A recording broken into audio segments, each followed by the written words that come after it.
আজকে আমরা কথা বলবো প্রফেসর জে আর আর টকেনকে নিয়ে। প্রফেসর জে আর আর টকেন ওর জন রোনাল্ড রুয়েল টকেন বাংলা ভাষাভাষীদের নিকট এতটা অপরিচিত যে আমি গুগলে, ফেসবুকে, ইন্টারনেটে সার্চ দিয়ে কোথাও তার নামে কোনো ধরনের কন্টেন্ট বা সহজে অ্যাক্সেস করা যায় এমন কোনো ডিজিটাল প্ল্যাটফর্ম পাইনি। আমি কেবলমাত্র একবার একটা আর্টিকেল পেয়েছিলাম, যেটা একজন ভারতীয় কানাডিয়ান স্কলারের লেখা। দ্যাট মেক সেন্স আ লট। কারণ ইংরেজি সাহিত্য যে বাংলা ভাষাভাষীদের নিকট খুব জনপ্রিয় তাও না। তারপরেও যদি টকিনের ভাষা বা সাহিত্যের ভাষা যদি অনেকটা হ্যারি পটার বা সং অফ আইস অ্যান্ড ফায়ারের মতন অনেকটা I would say modern and more comprehensive হতো, তাহলে হয়তো এটা একটু ভালো হতো, আর একটু ভালো অনুবাদ করা যেত, মানুষ হয়তো সহজে বুঝতে পারতো। আহ, টকিনের যে মূল সাহিত্য সেটা প্রায় শতভাগ ভিক্টোরিয়ান লিটারেচার ঘরানার বলা যায়। তার সবচেয়ে বিখ্যাত যে লেখাগুলো আছে, যেমন Lord of the Rings, Hobbit, অথবা আমরা যদি বলি সিলমারিলিয়নের যে মূল পাণ্ডুলিপি বা লে অফ লিথিয়ানের যে ম্যানুস্ক্রিপ্ট, সেগুলো যদি আমরা বলি, সেটা লেখার যে সময়কাল এবং প্রকাশকাল, সেটা বিবেচনায় ডেফিনেটলি তার সাহিত্যকর্মগুলো মডার্ন বা পোস্ট মডার্ন লিটারেচার অন্তর্ভুক্ত হবে। বাট আমরা যদি বর্ণনার আবেশকে বিবেচনা করি, the essence of description, how he described his stories, then আমি মনে করি এগুলো অবশ্যই ভিক্টোরিয়ান, অ্যাটলিস্ট বা নিদেন পক্ষে হলেও সেগুলো লেট ভিক্টোরিয়ান সাহিত্যের হওয়া উচিত। আমি যদিও সাহিত্যের ছাত্র না, and it definitely issues of debate, but এটা আমার একটা ধারণা, একজন পাঠক হিসেবে আমার একটা ধারণা।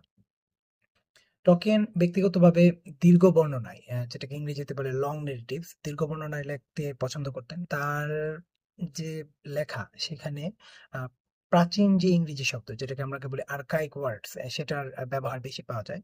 তো আমি যদি বাংলা সাহিত্যের সাথে তুলনা করি, তাহলে টকিয়ানের সাহিত্যের সাথে অনেকটা মাইকেল মধুসূদন দত্তের এবং বিভূতিভূষণ বন্দ্যোপাধ্যায়ের লেখার সেটার একটা সংমিশ্রণ পাওয়া যেতে পারে।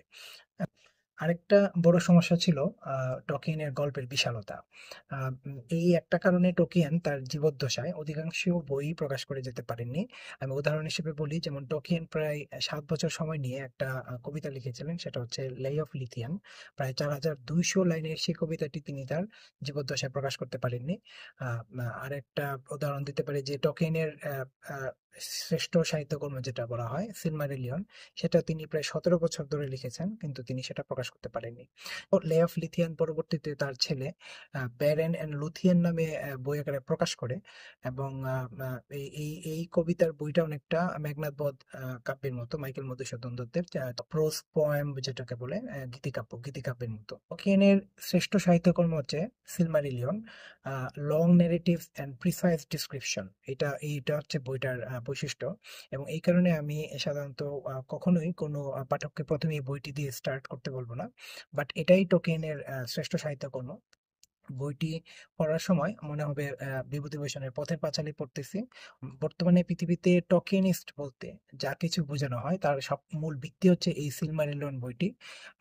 টকিনের যে সৃষ্ট জগৎ, মিডল আর্থের প্রায় সকল আদি গল্পের সামারি বলা যায় এই বইটিকে।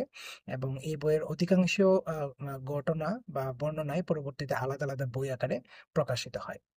টকিয়েনের মৃত্যুর পর সকল অগোছালো ম্যানুস্ক্রিপ্ট বা তার মূল যে লেখাগুলা, সেগুলো তার ছোট ছেলে ক্রিস্টোফার টকিয়েন সংকলন ও পরিমার্জন করেন, এবং প্রায় 45 বছর অক্লান্ত পরিশ্রম শেষে তার বাবার লিগাসিকে মোট 24টি খণ্ডে প্রকাশ করেন। বর্তমানে প্রফেসর টকিয়েন, তার ছেলে ক্রিস্টোফার টকিয়েন এবং কয়েকজন বিখ্যাত গবেষকদের লেখা মিডল আর্থ সম্পর্কিত বই আছে প্রায় 26 থেকে 28টি। আর মিডল আর্থ কেন্দ্রিক সকল বই, বিভিন্ন ধরনের আর্টিকেলস, থিসিস পেপার সবকিছু মিলিয়ে প্রায় 50 থেকে 52টি বই আছে। গল্প শেষ করবো একটা ছোট তথ্য দিয়ে। টকিয়েন তার অতি বিখ্যাত হবিট লেখা শুরু করেছিলেন হুট করে 1930 সালের শুরুর দিকে। ছাত্রদের পরীক্ষার খাতা দেখার সময় তিনি একটা সাদা কাগজে স্কেচ করতেছিলেন, এবং অনেকটা বিরক্ত হয়ে হঠাৎ করে লিখে ফেললেন, in a hole in the ground there lived a hobbit, not a nest hobbit. এভাবেই হুট করে প্রায় 100 বছর আগে যাত্রা শুরু হয় মিডল আর্থের অনবদ্য গল্প সমাহার। সো সবাইকে ধন্যবাদ। Happy good readings to trees dot PT.